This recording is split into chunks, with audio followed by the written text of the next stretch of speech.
Good morning. All our children would like to join me for our story this morning. So we've got a big question this morning. Although the story is about an answer. So long ago and far away, there was a town that sat quietly tucked in the shadow of a mountain. And carved on the side of the mountain were the words, "The answer is no." Now, no one knew where the words came from or why they were there. They'd just always been there. But oh my goodness, the people in the town loved having those answers up there. Because when anybody had a question, all they had to do was look up at the mountain, and the answer was always no. So making decisions was easy, and life went on smoothly. Until one day, when Ma Smith was about to make dinner for her family, and she just couldn't decide. So she went out into the yard. "Should I make liver for dinner tonight?" And the mountain said, "The answer is no." "All right, I knew that really, but maybe I should make steak for dinner." The answer is no. "Should I make chicken? Should I make tacos or tofu or beans or broccoli or popcorn or pork chops?" And the mountain said nothing but, "The answer is no." And Ma Smith asked questions until the sun disappeared behind the mountain, and she kept on asking questions until the sun came up, and all the mountain ever said was, "The answer is no." And because Ma couldn't get any answer that was any kind of answer, she and her family went all night and all the next day and all the next night without dinner. And finally, Ma just gave up and made liver anyway. Even though the mountain said no, and even though everyone hated liver, because liver was the first thing she thought of. But Ma Smith had had enough. So Ma called a town meeting, and everyone came and listened carefully as Ma told her story. And she said, "We've got a problem. That mountain just isn't helping us like it should. I think it would be nice if it said yes for a while." And the townsfolk knew that Ma Smith had a point, but they didn't like the idea of changing something that had been the same for so long. But after they thought, and then thought some more, they finally decided yes, the mountain would have to be recarved. And so Mason Sharp, the stone carver, nodded along with them, and he said, "I could do the carving if that's all right with you."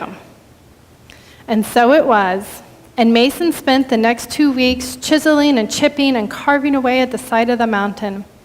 And when he was done, the mountain said, "The answer is yes."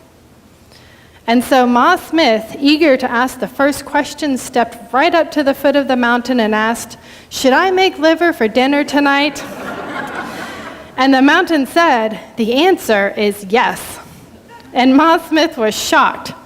"But Pa Smith told me he'd never forgive me if I served liver again, and all my kids threatened to hide in the barn for a week. Should I really serve liver?" And the mountain said, "The answer is yes." And the townspeople began to grumble. They didn't like the sound of this, and Ma Smith's family grumbled the loudest. "But well, I can't," Ma said. I promised I wouldn't. Are you telling me I should break my promise?" The mountain said, "The answer is yes." And the grumbling got louder and louder, and finally the smallest of the Smith kids piped up. Is that you, Mia? And said, "Why does there have to be just one answer? Why can't we have more?" The townspeople gasped. No one had ever thought of such a thing before. They mumbled and grumbled and talked amongst themselves, and finally they decided that the mountain ought to say, "The answer is sometimes yes, and sometimes no, and sometimes wait and see, and sometimes I just don't know."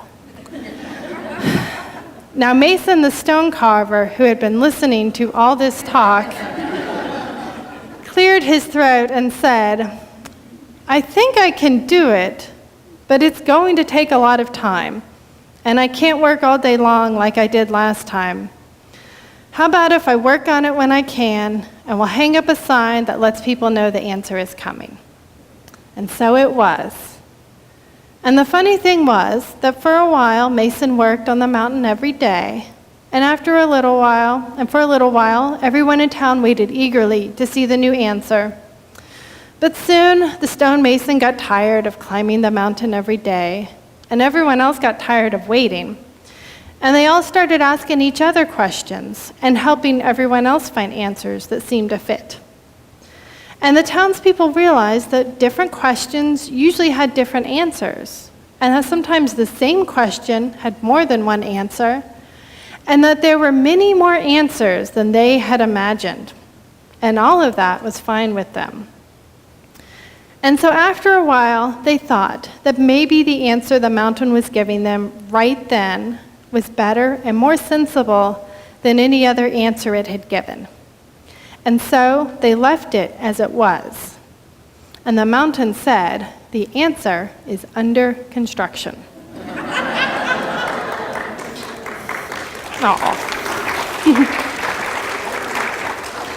And with that, our story ends, and Mia this morning is going to help us.